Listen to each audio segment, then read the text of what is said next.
So welcome students. So this question में ये given two statements f of x is 2 minus x square times 2 plus sin 1 by x if x is not equal to 0, 2 if x is equal to 0 has local maxima at x is equal to 0.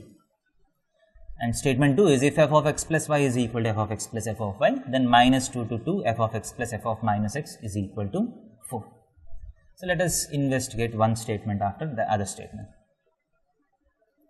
So f of x is equal to 2 at x is equal to 0 and 2 minus x square times 2 plus sin 1 by x as x is not equal to 0. So again you can very straightforwardly see that x square into 2 plus sin 1 by x. Sin 1 by x is some number between minus 1 and plus 1. So 2 plus sin 1 by x is always greater than 0. X square is also positive. So you are subtracting a positive number from, some positive number from 2. So can I say that f of x is always less than 2? So if this has to be equal to 2, then x has to be equal to 0, but at x is equal to 0, sin 1 by x is not defined. So f of x is always less than 2 if x is not equal to 0.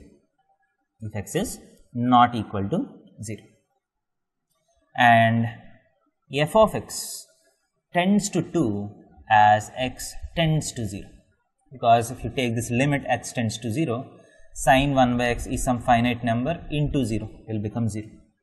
So as x tends to 2, as x tends to 0, f of x tends to 2, but it is always less than 2, and f of 0 is exactly equal to 2. So if you draw the graph at 2, it becomes something like this.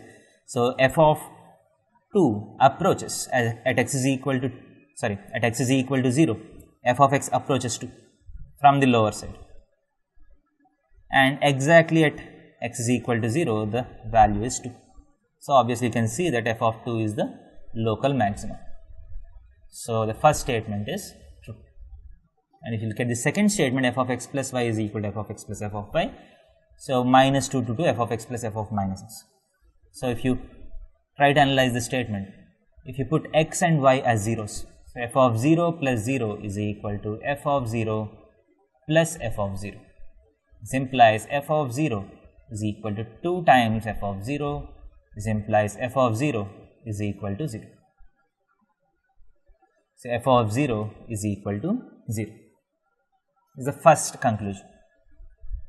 And as next conclusion, what I do is I'll put y is equal to minus x and see what happens. So f of x minus x is equal to f of x plus f of minus x. So this implies f of x plus f of minus x is equal to f of x minus x is 0, that is equal to 0.